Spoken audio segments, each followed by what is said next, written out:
Hello Realtors, and welcome to the SCR Update. This is your go-to source for what's happening in the world of real estate and how it impacts you and your business. This is episode 393, and today is May 11th, 2026, and as always, I'm your real estate influencer and host, Nick Kremydas, CEO of the South Carolina Realtors. Tyler, Mike, thank you for the behind-the-scenes production today. Our team is always hard at work for our members. And they've got, they don't have a lot of material here to work with, guys, so they try to make me look as good as possible. So thank you for your efforts.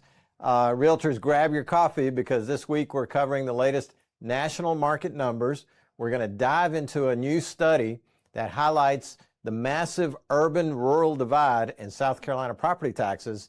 And we're going to look at how the state's congressional redistricting efforts might impact your local markets. Plus, stick around for everyone's favorite segment, Don't Do That. So let's get right into it. On the national front, we have some fresh numbers and updated forecasts from NAR's executive summary that was put out a little bit earlier this month. Here's what the market is doing right now. March existing home sales decreased 3.6% month over month, bringing the total sales to 3.98 million. That's the projection.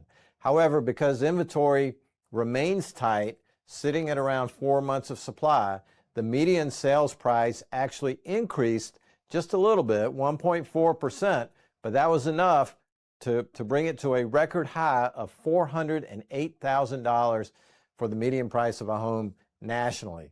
Now, despite the dip in closed sales, there is a silver lining. Pending home sales rose 1.5% in March. Compared to the previous month.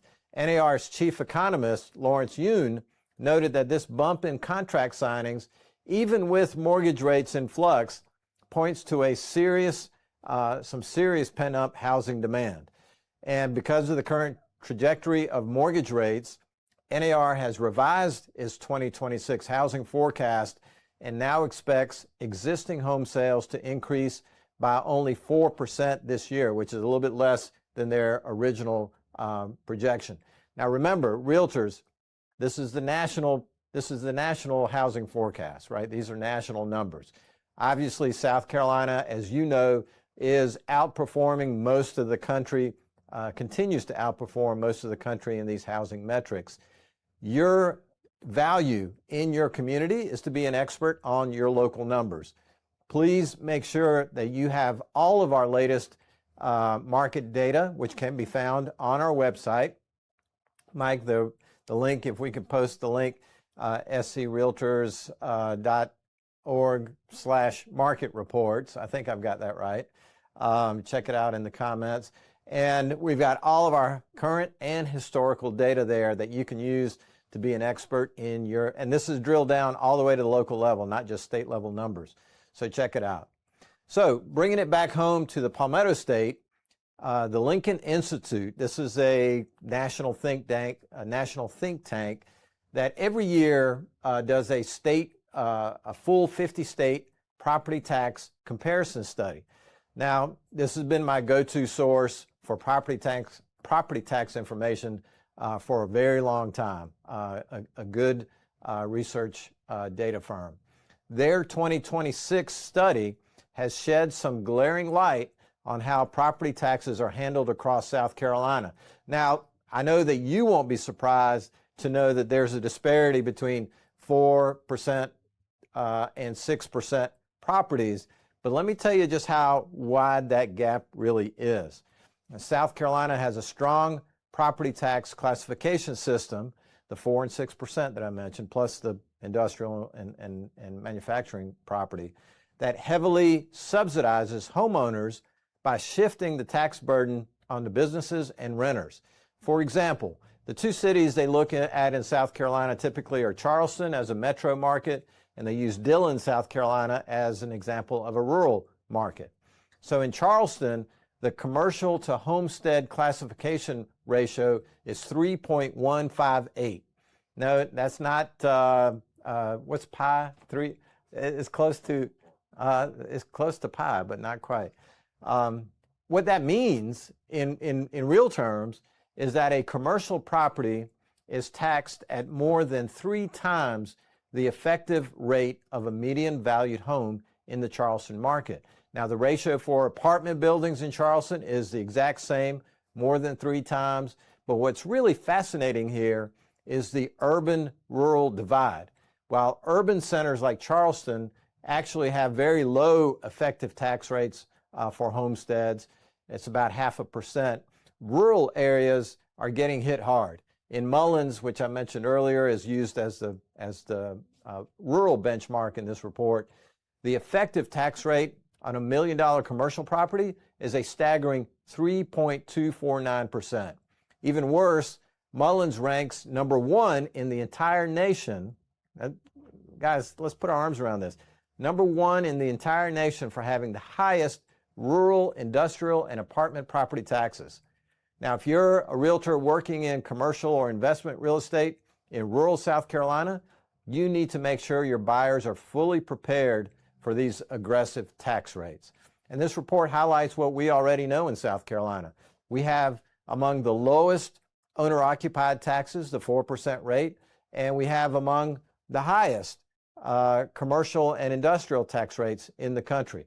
A real disparity that is really highlighted, especially during periods of drawback or recessionary periods in the economy. So, Mike, let's shift gears one more time. If we'll put a link to the Lincoln report in the show notes, I think it's a fascinating study every year to look at. But this is, as I mentioned, it's May the 11th. We are in the last week of the legislative session, and a political bombshell kind of dropped last week amongst all of the other happenings here at the end of session, and that is the issue of congressional redistricting. And this is making all the top stories and making waves right now. So last week on Thursday, South Carolina House lawmakers released a proposed congressional map. Now, this release comes really based on a push from the current administration, and there was a Louisiana U.S. Supreme Court case that kind of threw out part of the Voting Rights Act in regards to gerrymandered districts. And there's a plan in place in both parties across the country to gain seats in the upcoming midterm elections. The Democrats nationally kind of went into this redistricting discussion and battle with a little bit of a lead, but this Supreme Court case now has given the Republicans some momentum going forward in these redistricting discussions. Now, in South Carolina, there was a hearing on Friday. I think it was one of the House Judiciary Subcommittees met, and they passed an amendment to the sine die agreement to take up redistricting after the formal end of the legislative session. Now, I could invite Lindsay in, and she could give us the 1 hour outline of what sine die means and what's happening this week. I'll try to put it in a short form here. Thursday at 5 o'clock, the legislature has to adjourn. And because it's the end of a 2-year session, they have to adjourn. It's called sine die, meaning any legislation that hasn't been acted on dies 5 o'clock on Thursday. Now, the exception to that is that the House and Senate, by 2/3 vote, have to adopt, they don't have to, but they can adopt what's called a sine die resolution.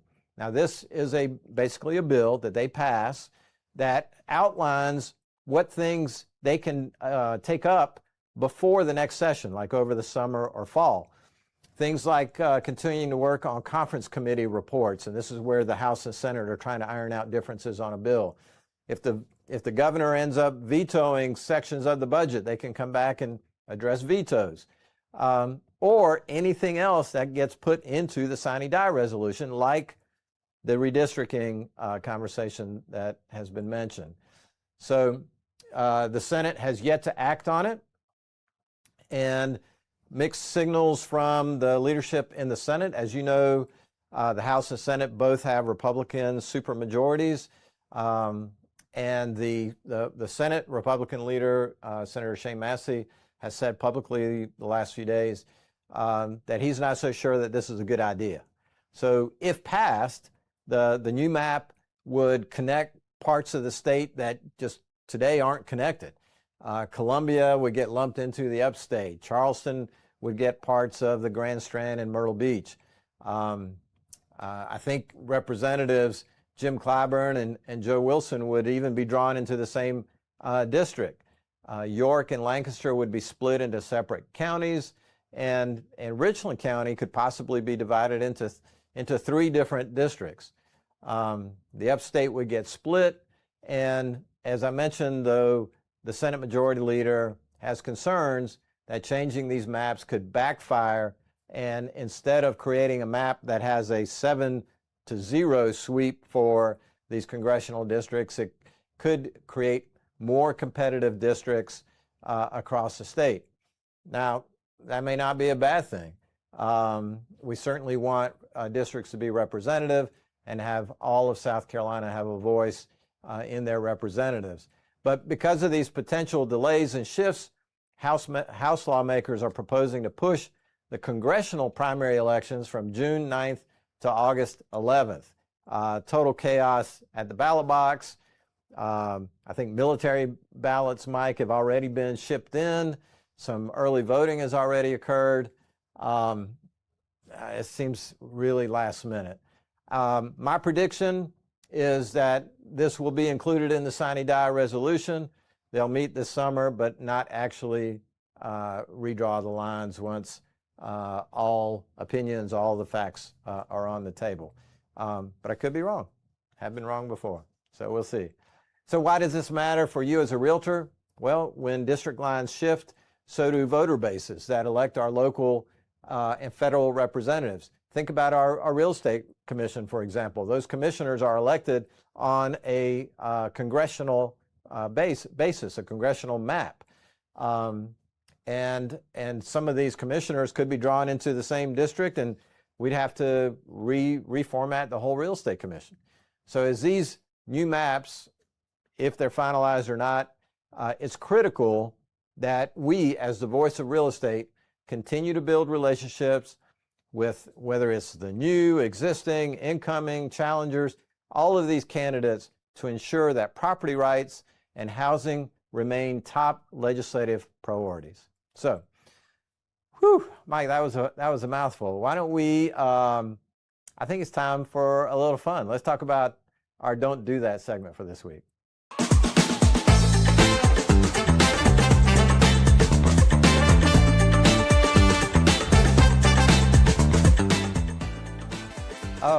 Thanks, Mike. It's time for Don't Do That, the segment where we keep you out of trouble with the Real Estate Commission. And today we're going to talk about the MLS too.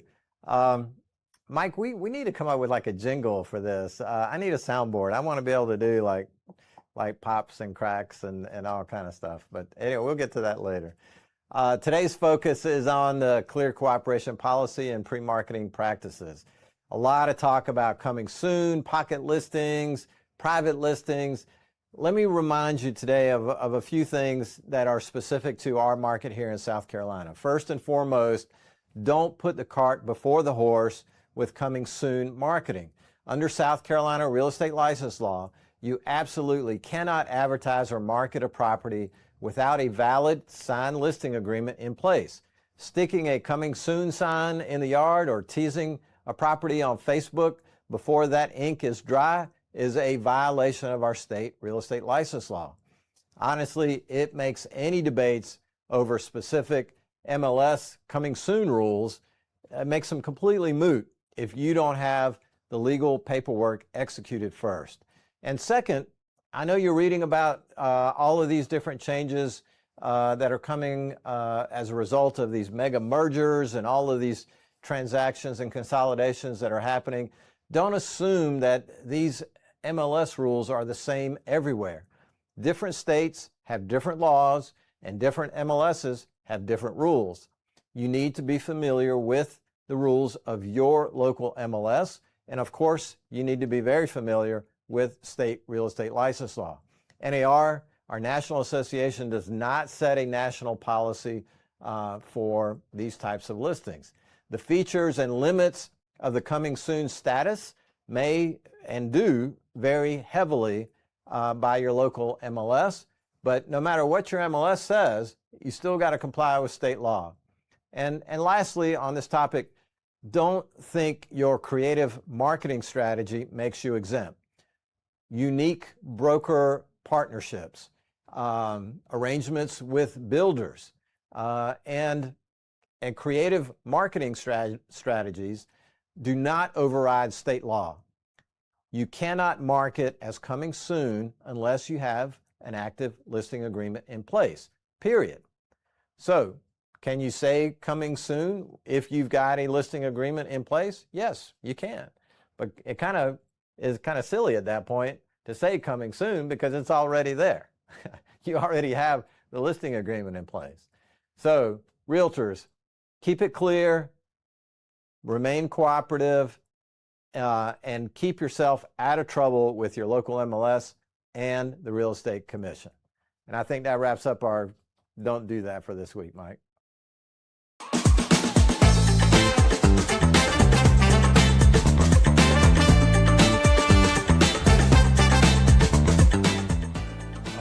So I think on that note, Mike and Tyler, let's wrap this update up today. Thank you, realtors, for tuning in.